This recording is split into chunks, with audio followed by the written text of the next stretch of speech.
Jeff McManus, welcome to the show. Thank you so much for having me. Jeff, you are Director of Landscape Services and Golf and Airport at Ole Miss, a very famous university. That's right. That's where we did the movie Blind Side. We had Eli Manning, the Manning Men. So pretty popular place. For sure. And you're right up the road from me in New Orleans here. That's right. We go down there often. There you go. So I met you recently at a trade show. I read your book. Let's see, Turning Weeders into Leaders. Yes. Did I get that right?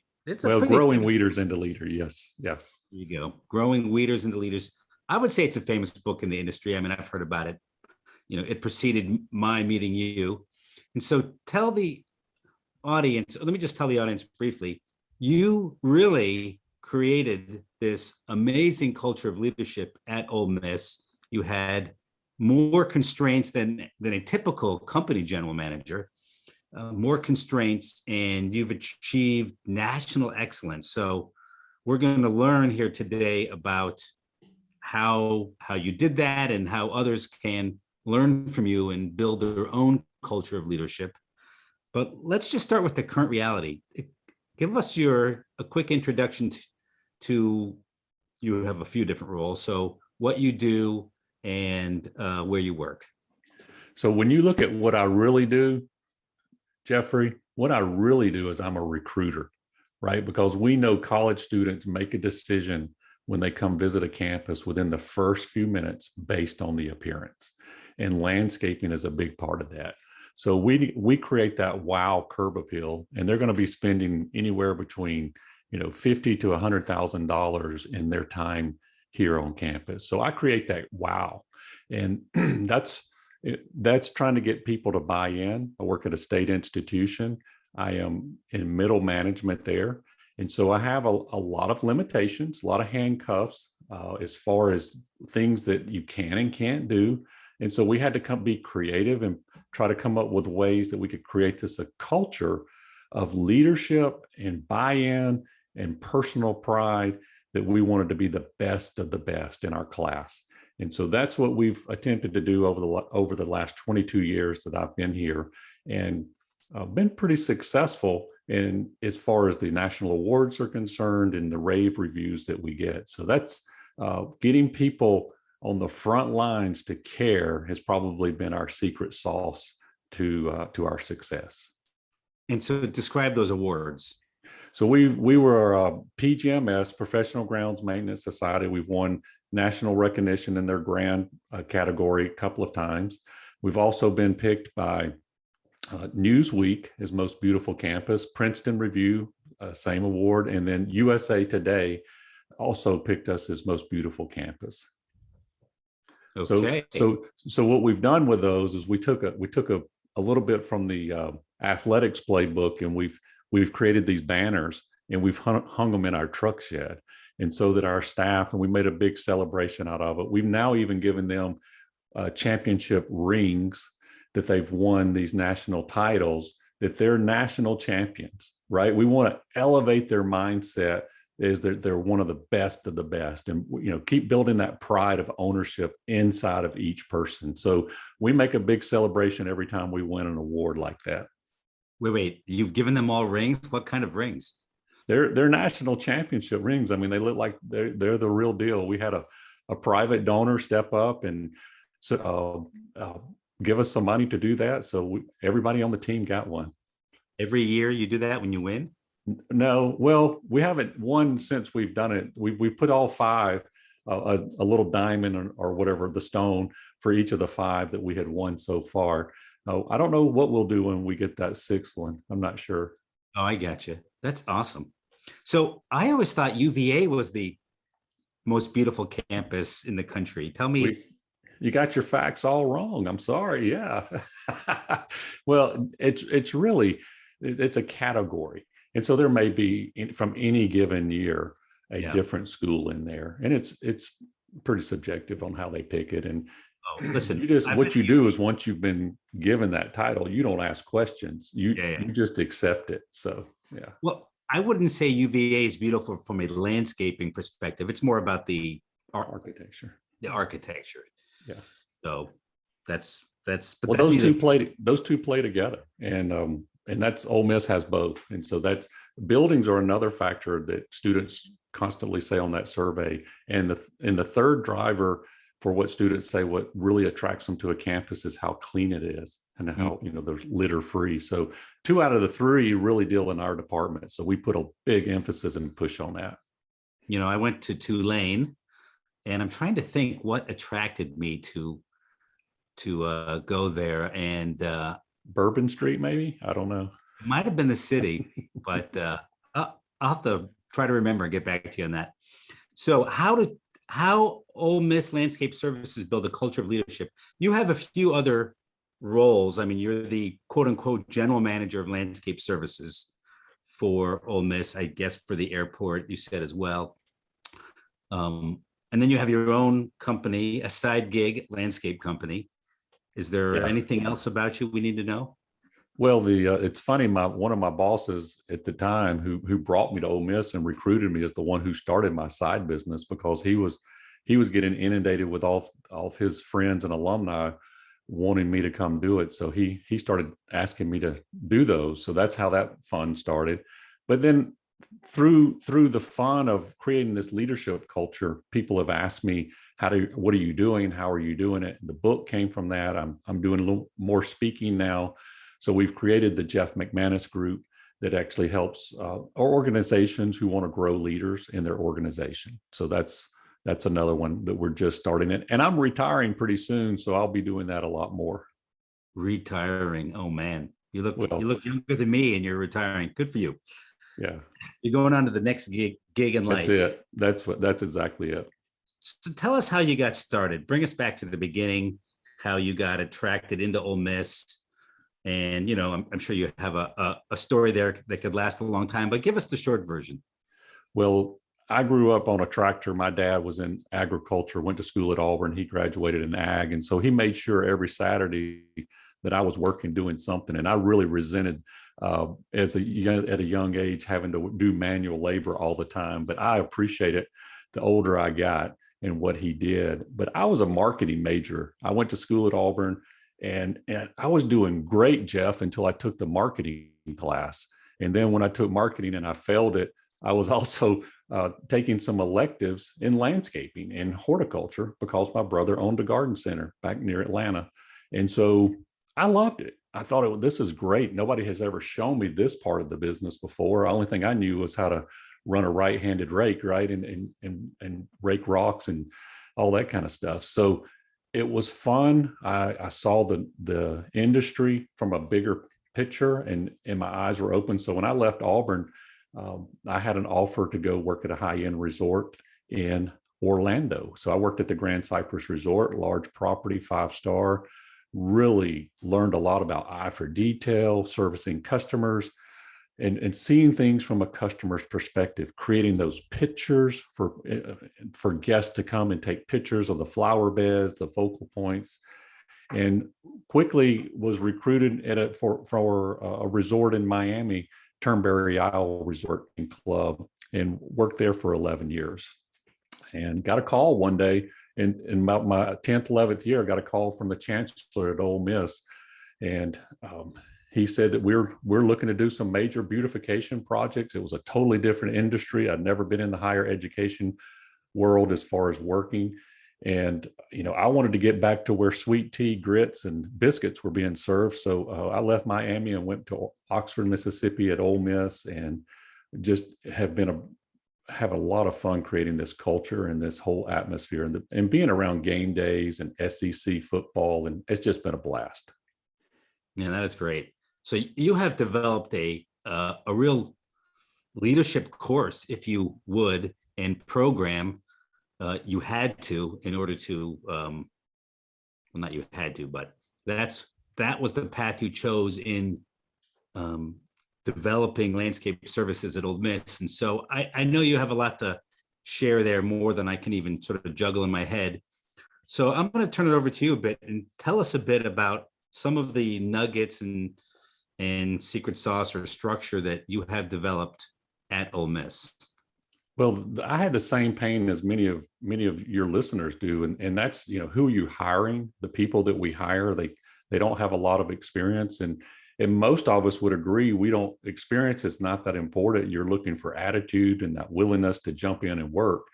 But when I landed and got into Oxford and into Ole Miss culture, I was really, really disappointed, but I wasn't shocked because I was already warned. But people were hiding. I mean, people were literally on the clock, but hiding. And in the private world, that's an easy fix, right? They're gone, right? But in the state institution and so forth, it's a lot more documentation. So I had to come up with ways. How can I get people to buy in and want to be here, as opposed to hiding in the bushes and riding around the truck and just wasting time and those type of things? So one of the first things that I realized, it took me a little while to discover this, is I had to change the mindset and empower people to think like a leader.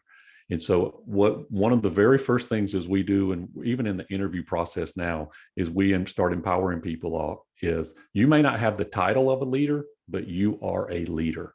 You lead one person every single day, and that's yourself, right? And so that's our very foundation for anybody we bring in. But then we really work with them to get that mindset of, hey, accept your role. Your role now as a leader is to have that eye for detail, to have quality. We're not going to rush so fast that we lose the quality that we need, but we want to be efficient. And so we talk a lot about, we start putting people through our training classes. Well, it's actually called Eye for Detail, whether they're the turf or whether they're shrubbery. We have several little PowerPoint classes that we've created ourselves. And that's to get people that awareness, because they come in, they don't have any idea. They think leaving little rooster tails in the grass or not edging properly, that's okay, because that's what they do at their house. So you have to teach quality. You have to show that to them. And then once they're empowered, they start embracing that, and they carry that pride of ownership, where I don't have to walk behind them every day and check for quality. They're doing it themselves. So a bigger part of that is getting them to accept that new role of ownership and being a leader. So one of the little classes that we created was an orientation class, and we just started really simple. And we actually even started making a video that showed people how important their role was to our organization. So not only did you hear me talking, but you heard our football coaches. You heard, and I said coaches because football coaches turn, about every 2 to 5 years and anywhere. And so we get all these coaches to come in and talk, and we show our new employees, your role is important to recruiting for this coach, because he just told you that. So we're trying to get that buy-in that you're not just cutting grass. You're helping coach down there. Yeah. So while you're interviewing them, you're teaching them, you're getting them excited. And so that would be like a landscape contractor having a video of their commercial or residential clients talking about the importance of what the lawnmower, what the weeder, what the detail guy is doing. That's right.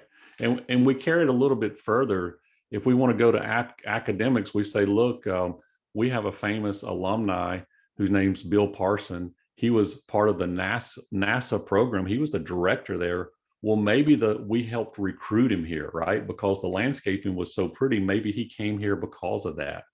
And so even in the private world, we talk about, you may have a surgeon that you're maintaining his house, who's doing he's saving people's lives. And you're giving him that peace and freedom and comfort to come out and get restored every day when he comes home. When he comes home, he can go, I love coming home. The grass is perfect. The shrubs are beautiful. I don't have to do anything. I don't have to get a blower out. And so we talk about that. That's a big selling for our purpose in our lives, right? We're helping others. And so we talk a lot about that, because the three motivating factors that I have learned, and I read this in Daniel Pink's book, Drive, for me, and I've used these, and Jeff, I think you as well, but it's purpose. Is that's huge. People want to have that purpose, and they're not going to come up to you and go, hey, I need purpose in life. but we want that. We love it when people can tie what we do to something more significant. The second is mastery. I want to be the best at what I do, Jeff, and so do you. And you are, Jeff, one of the best in the industry, by the way. But also, what about that guy running that weed eater? How do you know he's the best? Well, what we've done is create some courses internally, and I've heard a lot of your guests do this as well, but he can get certified internally at Ole Miss, so that makes him or her the best, right? So they got that pride of ownership. But then the third is autonomy. And once they've gone through some of our classes, they feel empowered that they're going to have input. They have a little bit more say in how they're mowing and how they're doing their part of their schedule. So that autonomy does play into it. But those are the three motivating factors that I'm staying constantly aware of, that I'm trying to motivate from within the person. And yes, money is always a short-term motivator, and that's going to get people in the door. But long-term, your A players are going to stay when you can tap into those three motivating factors. I like that whole interviewing and onboarding. You get to the larger why, and you really take it a few degrees out there, right? Yeah. You take it not only to the client's peace of mind, but the impact they're having themselves. So that's like an extra degree of purpose. Yes, exactly. So do people buy into that? The guy who's going to be the lowest rung on your ladder? Well, I mean, obviously in front of me, they do. Now, when they're not around me, I feel like we get a high percentage of buy-in, because the reason I say that is the stories that come back to me and the emails I get from students who have been mentored by some of our guys. These are just tough, rough, blue collar, good guys, and they're mentoring college students who work for us part-time. And so when I get positive feedback, that college student says, "Hey, I just want to tell you thanks for Johnny. He really spoke some truth into me that makes me a better employee at the time, but it's kept me in school and a better employee." I feel like we're getting that buy-in because they see themselves in a bigger role as a mentor and a coach to the younger kids.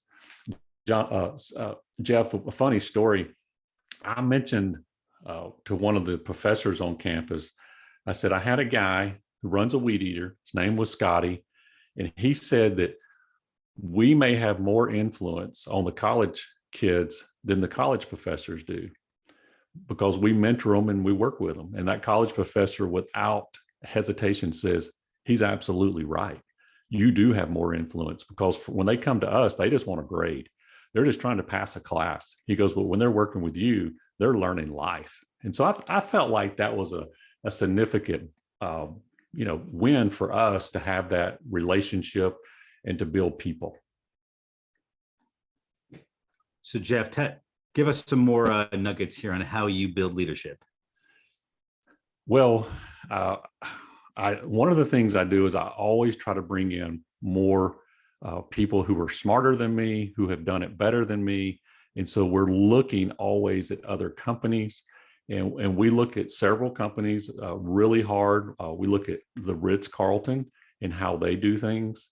We have looked at Chic-fil-A and how they do. Do you know Chick-fil-A's 70% of their labor force is between 16 years old and 21? 70%. And they're a $14 billion company.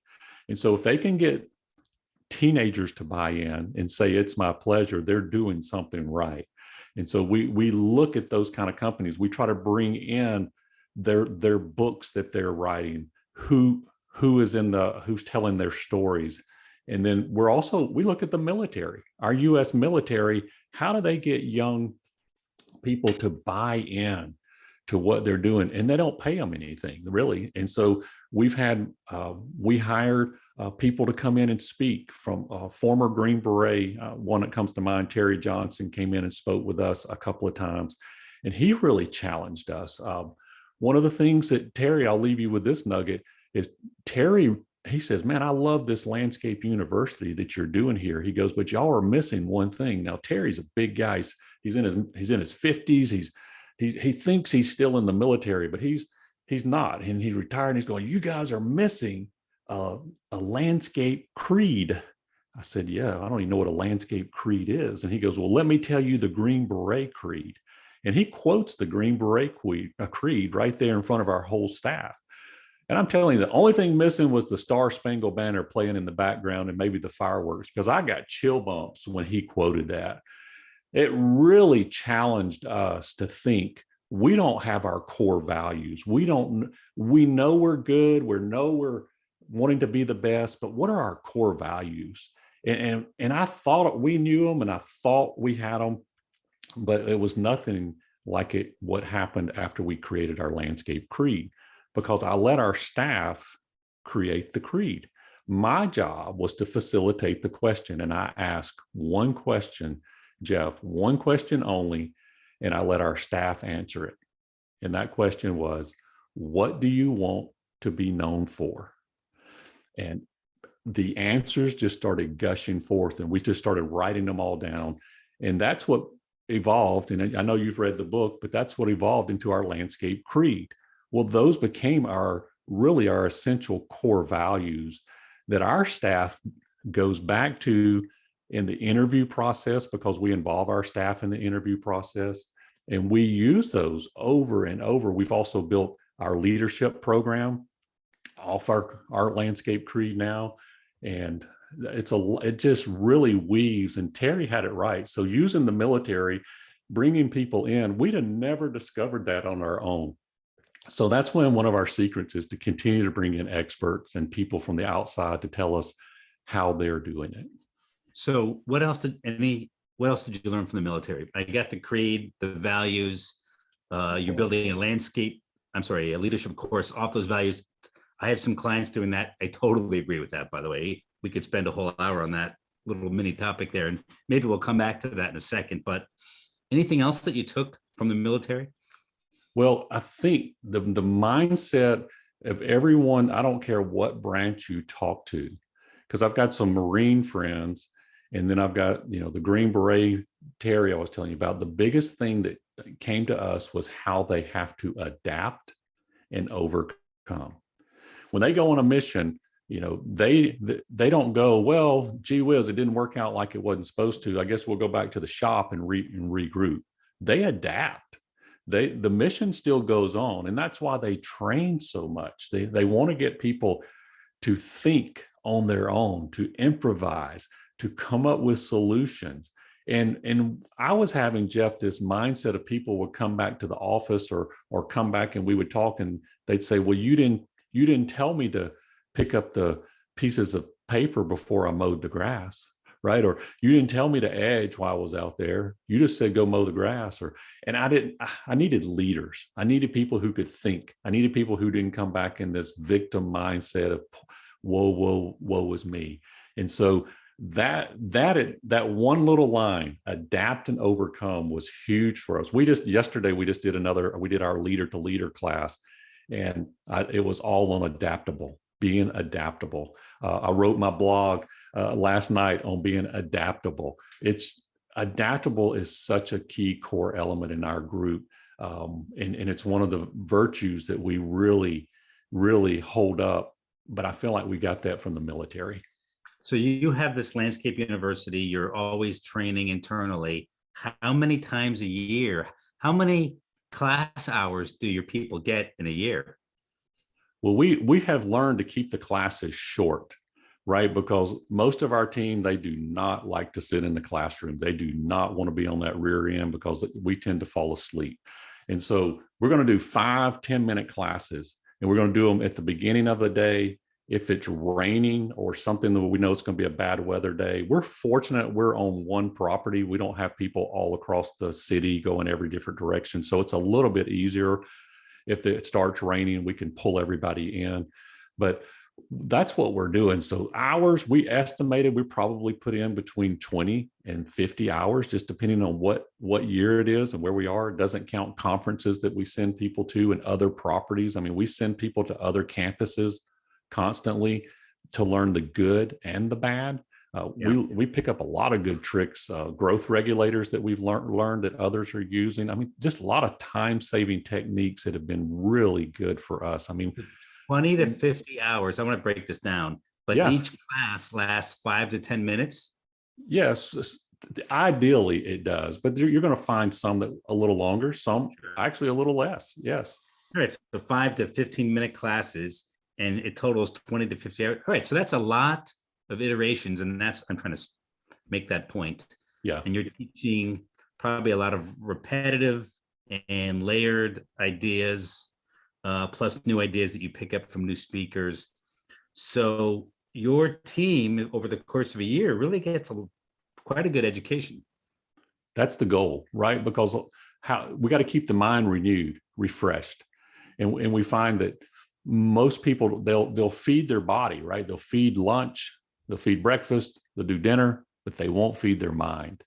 And so we're making sure we're doing something. So even in our Monday morning meeting where everybody's together, we're challenging our staff to talk and do some type of something that helps everybody else. If they can do a little tip, or if they can do a little plant ID, those type of things where we're learning as well. But those are super short, but it's all about growing and learning.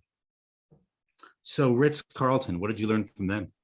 Ritz Carrolton, what I really love from them is their huddles, that they do a huddle each morning where they get together and they go over their core values. We have not done as good a job of that core values, but we are huddling. And so the huddle is the stand-up huddle. It's so that we're all knowing which direction we're going in. They have like something like 20 core values and they go over one in each huddle. Is that it? I think, yes, that's the way I remembered it. Yes. Their mission, I still remember it. It's the best mission statement I've ever read, or purpose statement. Ladies and gentlemen, serving ladies and gentlemen. Yes. Yeah, it is. That's powerful, isn't it? It sums it all up. Okay. What about Chic-fil-A? You gave an interesting stat. What did you apply from them? Well, it's interesting. We have learned so much from Chick-fil-A. I've actually gotten pretty close to the CEO with Mr. Dan Cathy, and just hearing how they think, how they're competitive. Their competitive edge is their second mile service. Nobody else in the industry, in the quick serve business, is doing that type of second mile service. So you may have people walking you out in a rainstorm with an umbrella from Chick-fil-A. You know, they're saying it's my pleasure. They do these little things in the bathroom where they have, mouthwash in there. It's like, who puts mouthwash in the bathroom? And these different little things, what can you do uniquely? And so we talk about often is, who's our competition? At Ole Miss, who is our competition? And of course, everybody initially wants to say, all the other football teams, LSU, whatever. But no, that's really not our competition. We compete against ourselves, but there's always someone who can do it cheaper, so who can do it more efficient if we're not careful. And so we talk about, we have to do that second mile service. We got to make sure that we're not disturbing our students when they're taking exams, right? You cannot be running those backpack blowers during exam week, because you're going to offend the customer to some degree. And those we learned during COVID more than anything is we need students on campus, because if we don't have students on campus, they don't need us. Yeah. So you got to do that second mile. Oh, here's a good one that we like to talk about. You got a backpack blower on, you're walking down the sidewalk, and here comes a student. What do you do, right? Here comes a customer. And so we teach you idle down, you step off the sidewalk, you point that blower to the side. And Jeff, you'll like this. In the South, we teach eye contact. Now I know in the North, sometimes in the Northeast, they don't teach eye contact because you might get mugged, but you're just making eye contact and you do a little head nod.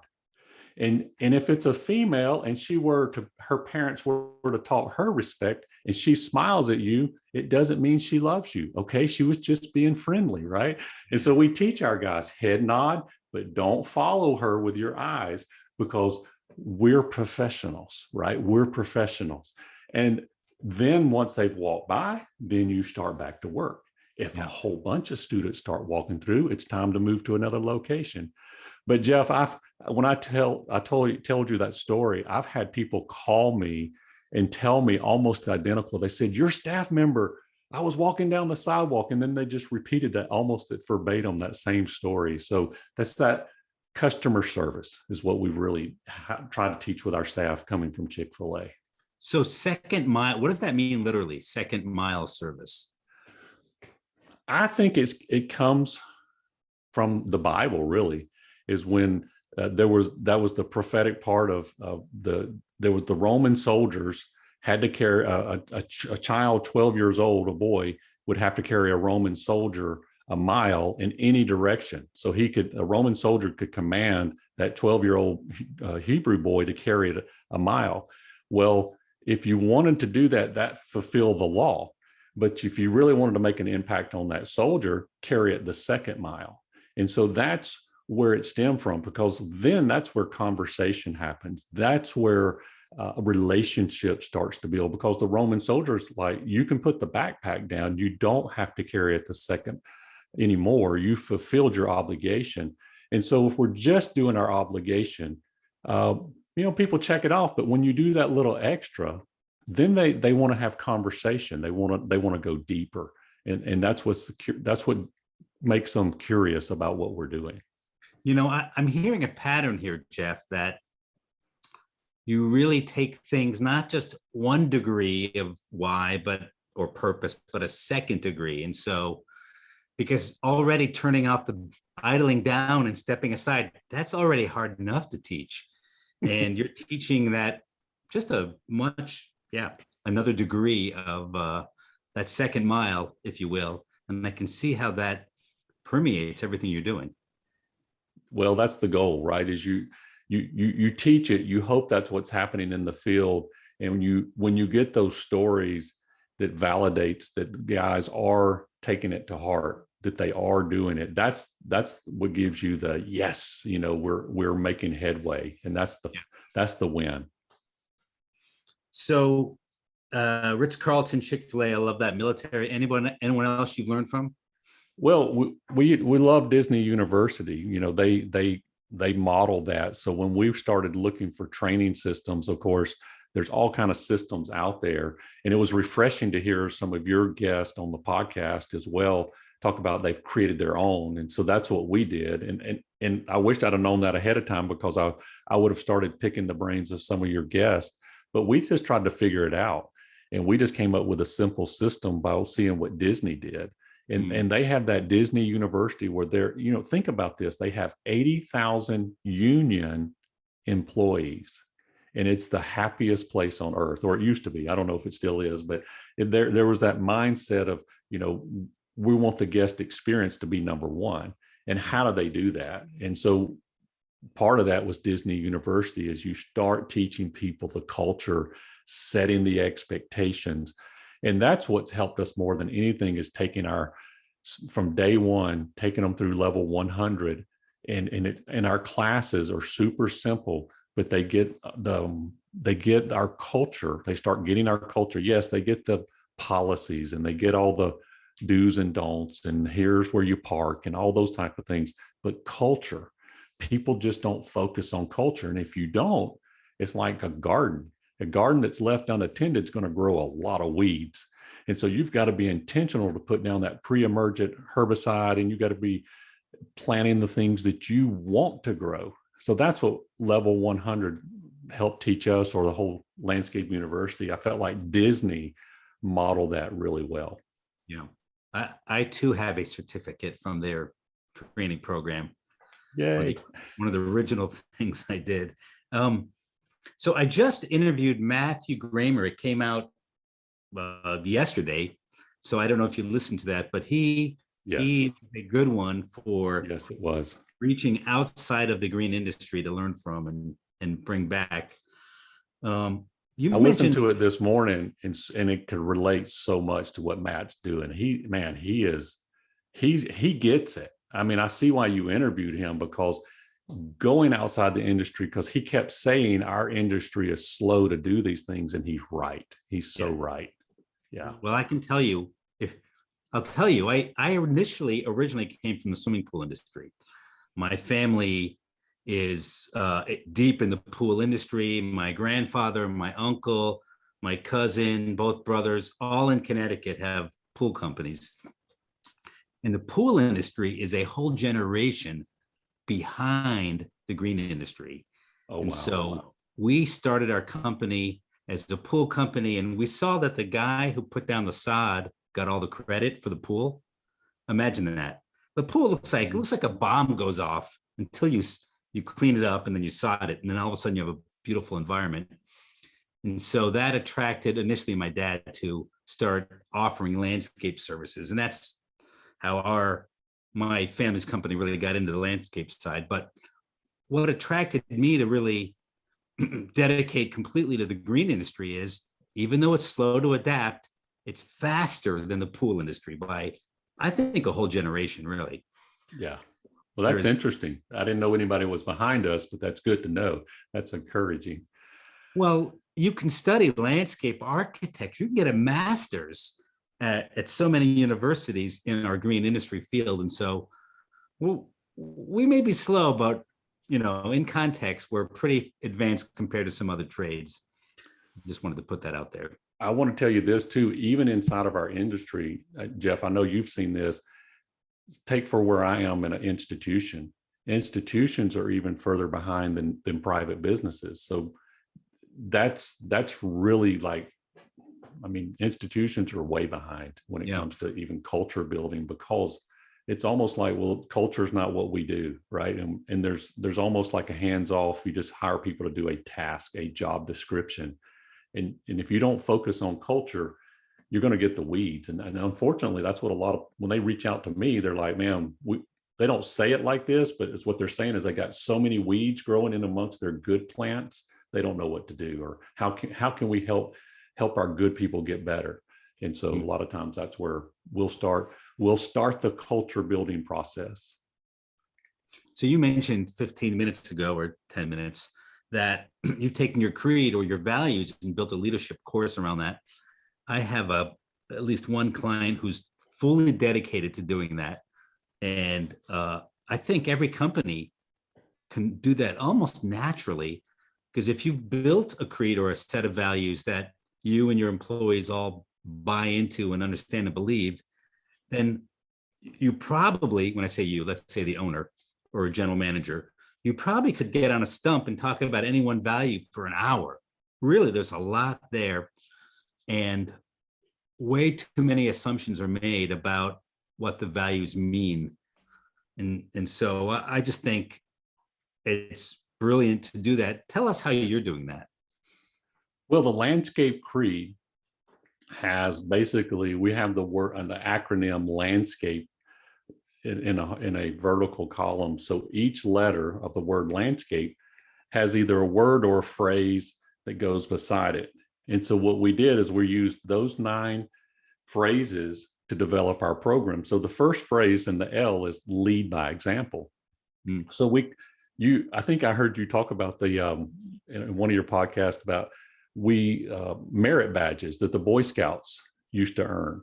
We developed this program simply based on that model. There's 3 projects inside that merit badge. And so once you do those 3 projects, then you're completed. Then you get that pin that I will pin on your collar, and it's the lead by example. But the fun part is taking them through those projects, because for me, I want them to be exposed to different elements that forces them out of their comfort zone. So not everybody's doing this program, Jeff. I mean, it challenges our staff to think. So the first thing we'll have them do is to do an interview with me, and then they'll interview someone else. And then later on in the projects, they'll interview someone outside of our organization. And we're getting them to think of questions, to come up with topics, and then to ask those questions. So that's not something that comes natural for folks in our league, in our area. But the experience has been really wonderful, not only for our people, but for the people that they're interviewing as well, because they love it. They love it. So I'll have them interview my bosses, and they love having our team come up and interview them. That's a big win. So that's that. And then reading books. I know a lot of your guests have figured that out. Reading books is one of the best ways to help bring in that culture, but we'll do that as one of our projects and have questions there for them to reflect and answer those questions as well. So they can get a lead by example merit badge. Yes. And they have 3 projects you're saying they have to do to earn the badge? That's right. That's right. I love that. That's awesome. So is that Cub Scouts or Boy Scouts? I guess that's Boy Scout. That's Eagle Scouts, buddy. That's top of the line right there. Yeah, that's the top, because you have to get. My brother was an Eagle Scout, but he had to get so many merit badges in order, I guess, to qualify for that. And I apologize if I missed that. I'm not an Eagle Scout, but we modeled it to keep it simple. Don't overcomplicate it.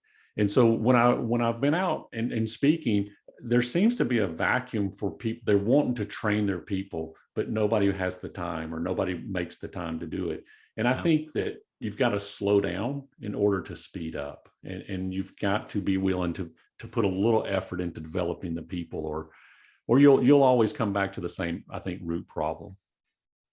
You don't have time for training, but you probably are talking about your values. Let's say the listeners on board to some extent. They've got the values, they're talking about the values. And so training feels overwhelming, but teaching your values in 5 to 10 minute increments is pretty easy to do. It really is. It's got to become part of your DNA, right? When you have stand-up meetings, you talk about it. You talk about maybe one phrase. I just met a gentleman up in St. Louis that has a $21 million landscape company there. And I asked him to put me on his email list. Every day he sends out an email to his entire staff, 275 people. What a neat way. But every day he just does something about a core value. And it's super short, does it English and Spanish. And I'm like, dude, he gets it. He understands. It's just, and maybe not everybody reads it every day, but you can sense that the guy cares about his people and that he cares about the company culture. So you got to do it. You got to be intentional.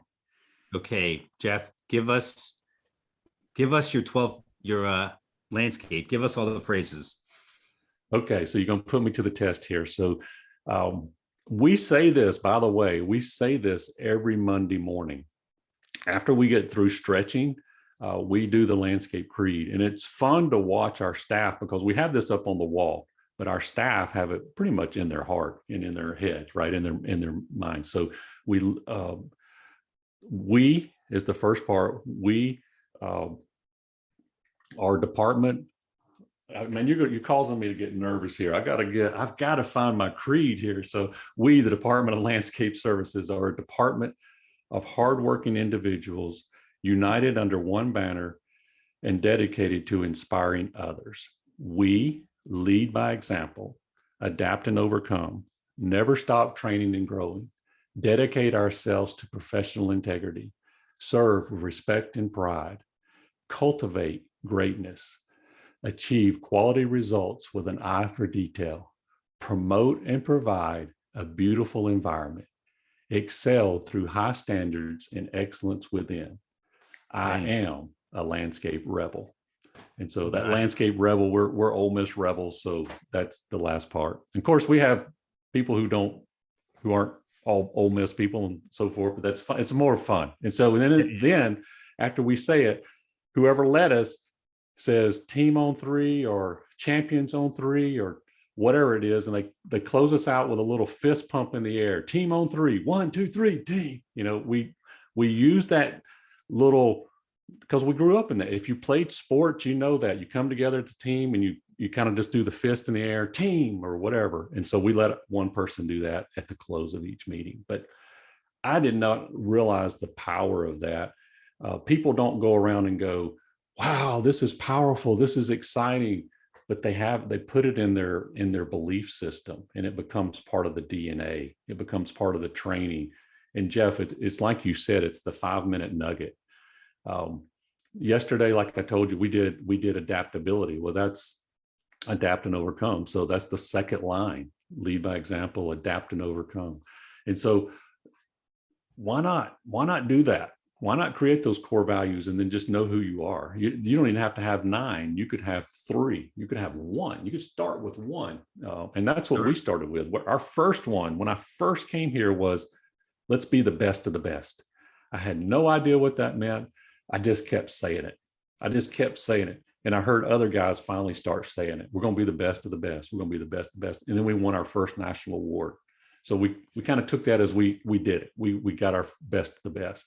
But you're trying to get this excellence. You're trying to get people to pride of ownership in the way they do everything in the company, how they grease the fittings, how they sharpen the blades, how they service the product, the equipment, so that it doesn't break down, that it's always running. It's excellence. And so these core values just seem to really resonate with our team. Sorry, I get really passionate about that. Hello. Yeah, as you should. And so I want to go back to your leadership training based on landscape. And so they have to do 3 projects to get a merit badge on lead by example. And so is that same for each individual value? It is, except for there's one, the cultivating greatness. That's the C for landscape, is cultivating greatness.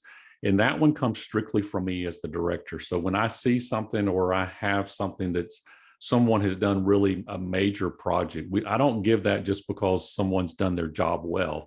I do it when it's obviously above and beyond. So I've given it a couple of times. One, we had one of our employees take her Saturday to travel to another city with a group of students here at Ole Miss, and she trained them how to prune crepe myrtle trees.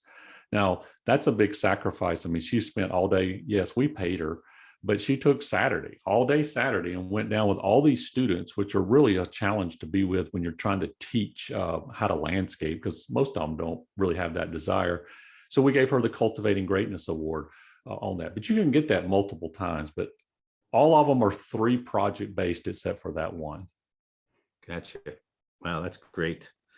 I am running this end of August, my summer growth summit. And it is that opportunity that you spoke about, where you send your people off to other universities, I suppose, right? Campuses, to see how they run. And yeah, this year we're visiting Drost. They used to be called Drost Landscape. They're now Drost, but I still refer to them as Drost Landscape, up in Petoskey. And it's a multi-service company. And the very end of August, 30th and 31st, we've opened up registration already, and it's really filling up quite nicely. And we've set up a multi-station learning. And so I help Drost develop, I think it's 9 or 10 stations that, so basically take their company and from it create these different teaching opportunities based on some either division in the company or role, whether it's a division like tree service or a role like HR. And there's going to be an educational station, and then all day you'll work your way through the different stations as an attendee. And then the next day you're going to hear leadership talk about some of the big picture stuff, managing by the numbers, and how their leadership teams, multiple teams, are built. And so it's very inspiring to attend that and network with your peers at the same time, right? When my clients come, I let them come to a pre-event. I hold a day before a client-only pre-event, and they get to sit at tables by title. So mechanics can sit with mechanics, and accountants can sit with accountants, and division managers can sit with division managers. And that's very eye-opening. I don't think we spend enough time or money training the middle management of a company, right? You've got the owner, and they go and they invest, and they'll belong to my Leaders Edge peer group. But what about the next level down? Well, they might go to an association or trade show once a year, but where does the training really happen? And so I've built this Summer Growth Summit to try to provide that training. Kevin Kehoe, he is a leader in our industry, and he's retiring basically. And he just wrote in Landscape Management magazine, literally from his 30 years in the industry. He said the biggest challenge is training middle management. So you're about to retire and start doing that yourself. So I think based on what he said as well, that means there's going to be a big need for you from those companies that recognize that if you want to grow the company up, it's not just you, the owner, and it's not just two executives or three or whatever, but it's really, the next level and then the next level there. And as you've done all the way down to the weeders. Right. That's very insightful for what Kevin said and what you're doing there, because if you don't, we get it around the boardroom table, right? We're all bought in, so to speak. But if you don't get it out into the front lines, you didn't get the culture out. I mean, we all feel good. We pat each other on the back when we leave the meeting, but we didn't really get it down to the front lines. Sure. The university is a perfect example of who has the biggest impact on the students, and it's the person with the blower. That's right. Can be. Absolutely. Yeah. Right. The weed eater and the blower. That's right. Hey, let me tell you, you never know how you're going to impact your people. I had one of my staff, Jeff, walked in and he says, he closed the door and he says, this leadership stuff, this was when we just started doing leader to leader, kind of like what I guess most people would see like a book club. And he goes, this stuff's been great. And then he just got quiet, Jeff, his head went down and I'm like, uh-oh, the room, the atmosphere in the room changed. And he looks up at me, and he's got water in his eyes and he goes, but I want to tell you something that happened to me personally. Now, this is one of my frontline guys. He goes, I was getting ready to divorce my wife. And he goes, when we started taking these classes and reading these books, he goes, I realized my wife's not the problem. He said, I'm the problem, right? Wow. It's the self-awareness he had never had. And I saw how, hey, this is the win. This is the win. And that guy went on and he actually even got a better job on the university. And I talked to him last year or a year before. He's still married. He's doing well. And it's like, that's when people got to have a good home life and you can help ripple into their home life and for good. Those little stories make it worth it because you slow down to speed up. He's a better employee. He's going to be more efficient. He's not going to be worried about, a divorce coming and losing everything and all those type of things. So it's powerful. It's powerful when you can get it down into the organization. Wow, that's awesome. As a coach, I'm a coach to business owners across the U.S. and Canada in the green industry, right? Landscape industry. Right. The business is there to fulfill its purpose and have its impact. And it's also there as a vehicle for the owner to have a good life. Sometimes an owner's life can be turned inside out, upside down, and consumed by the business. And so for some of my clients, that it's to help regain the balance. And for other clients, they've already done that, but they want to really go to the next level. And I have a lot of very personal discussions.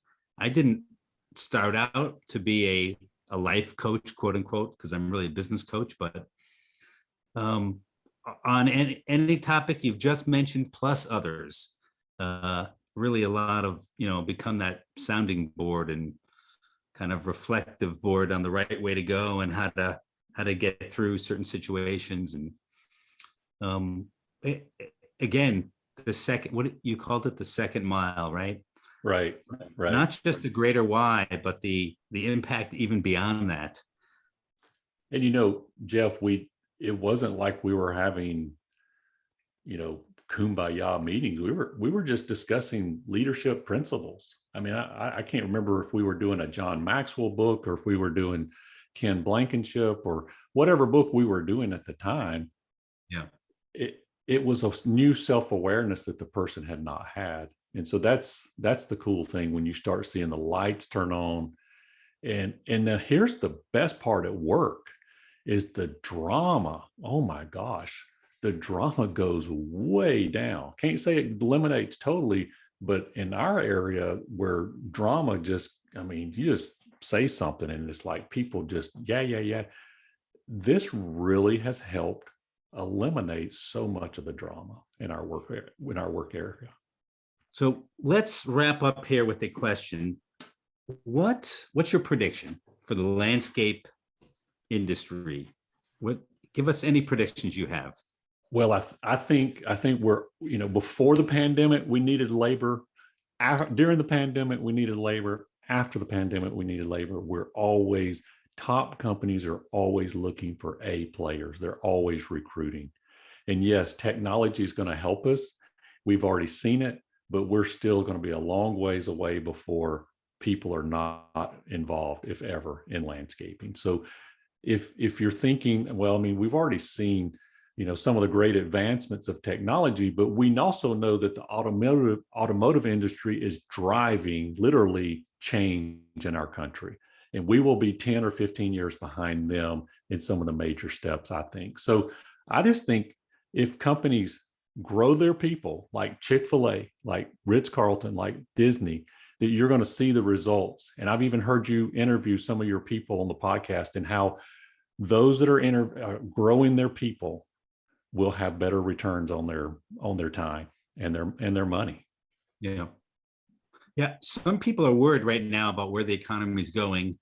There's sort of this prediction for recession in 2023, and, put that aside. It doesn't, predictions are half right and half wrong. And often there's other unintended consequences, positive and negative.